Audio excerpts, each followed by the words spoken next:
My name is Chris Peltz, and I am the most interesting griller in the world. And on this episode of Blind Grilling, we're going to tackle one of the most intimidating cuts of meat, the mighty brisket. Yeah, I'm here. One who's got that master flow. Blowing smoke from local to international. But I wanted to start off with a couple of tips about getting started and when your prep begins for brisket for the best results. You can always go out and pick up one of these things the day before a cook or the day you're going to start a cook, open it up, trim it, season it, and have your smoker ready and throw it on. And if it's done right, it can still turn out really good. You can still have a great brisket. But to begin with, prep ought to begin 2 to 3 weeks before you're going to cook it. I know it's not always possible, but I'm telling you, if you can get a cryovac brisket, put it in your fridge, don't open it, leave it in your fridge, and basically you're going to wet age this brisket for up to 3 weeks in your refrigerator, which is what we've done. We've got our brisket sitting on this disposable cutting board. This is a 17-pound whole packer brisket, and we're going to start with the fat side down.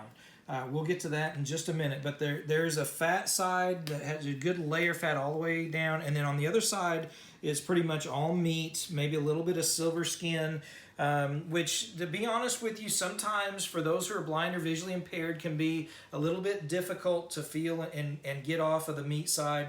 But on the meat side, there are some spots that just feel like extremely hard fat. It's not soft. It doesn't feel like, raw meat. It's a really hard and dense fat, and it doesn't render down very well. So there's a piece here, and that's where we're going to start. We're going to start by kind of trimming it. You can almost peel it sometimes. Sometimes you use a knife to kind of get it started and keep it started. But we'll work on getting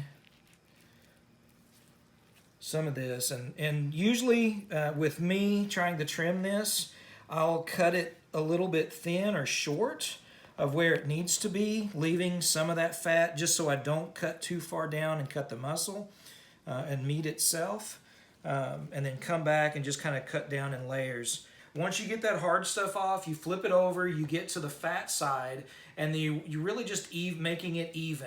You want to make sure there's about a 1/8 to 1/4 of an inch of fat left on the fat side, and just make it even all the way across so it cooks evenly and that fat really renders down.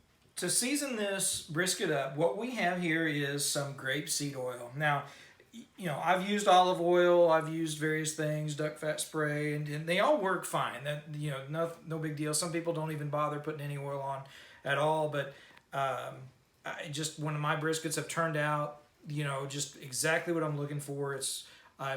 One consistent thing has been the fact that I've used grapeseed oil.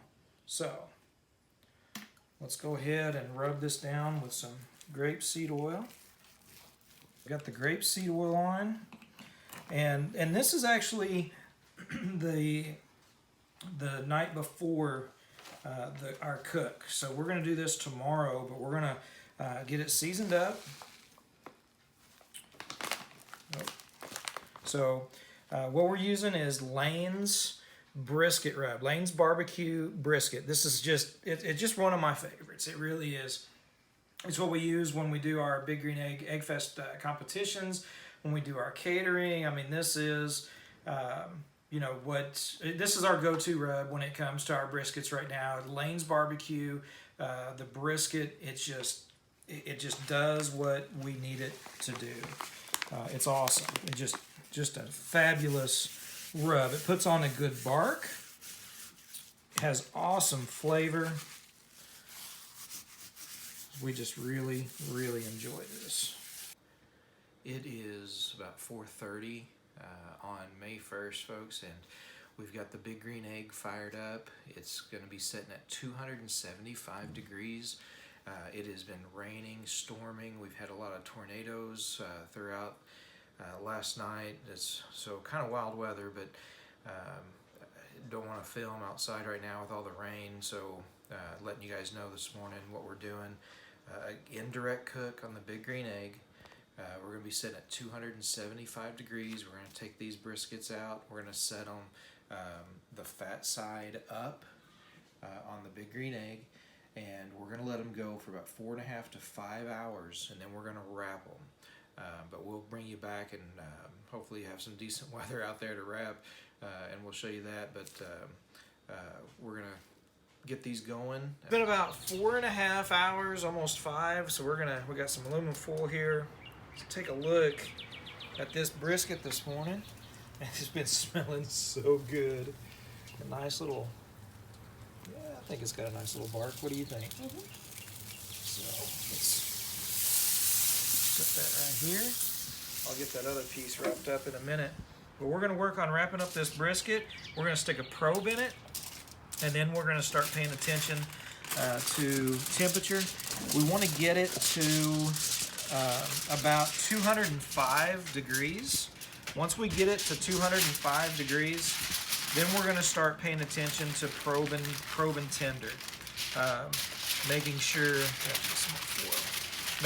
that it probes tender. We'll show you that when it comes to that. You know, a lot of people want to know about timing when it comes to the brisket or temperature. There is that stall that it goes through, but what I found at 275 degrees, between 4 and 5 hours, you should be able to go ahead and wrap it, put a probe in it into the flat, and then start paying attention. Put it back on, fat side up, in the foil, and start paying attention till it gets to about 205 degrees, and then probe it and see if it probes with no resistance all the way through. At 275 degrees, you want to figure at least 8 to 10 hours, and then add 2 hours. Whatever you figure on cooking your brisket, add 2 hours, because even if it gets done sooner, it never hurts a brisket to set for 2 to 6 hours in a cooler or a Cambro resting before you cut it up.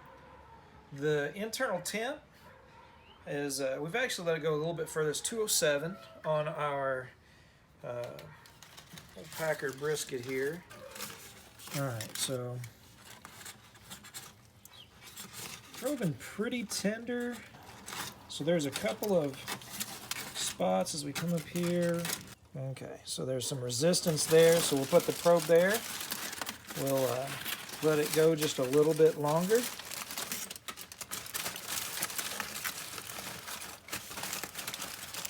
We'll check the internal temp on that, and we'll just start watching it as it goes up. We'll come back in a little while and probe it again. Folks, here is this whole Packer brisket that we put on, and you know, it only took about 8 hours. We put it on at 4:30. It was done at 12:30. We reached an internal temp of, you know, at the thickest, most resistant point of 207 degrees, and we took it off, and it has been resting all day. We've got, look at that, this point that just comes right off. Nice bark. Of course, right in the middle is all this fat. You want to cut against the grain, which, you know, if you're blind or visually impaired, you know, if it's hard to tell at first, make your first cut, and you'll be able to tell if it's going with the grain or against the grain. But you know, after you do that, make sure you cut against the grain. We got all kinds of folks here visiting with us. Russell, what do you think? Miss Katie, you want That's really good. to jump in? Pair of gloves. Tell us what you think. Man, it smells so good. Yeah, this is awesome. All right, folks. So I hope some of the tips and tricks we've talked about with brisket have been helpful to you. I hope that you know, you'll be willing to give this cut of meat a try. You know, it's time consuming, but it really isn't as difficult as many people think it is. And I actually think it's a little bit harder to mess up than most people think. So don't be so intimidated. Don't be afraid to try this. It's an awesome cut of meat. You will make a lot of people happy. That Lane's brisket rub is amazing. Great bark. And it doesn't have to take 24 hours to cook a brisket to get it moist and juicy and absolutely perfect. Thanks for checking out Blind Grilling. Hit that subscribe button. Be sure to like the video, get the bell notifications, leave a comment. We love hearing from you guys. And remember, if you're looking, you ain't cooking. Yeah, I'm him.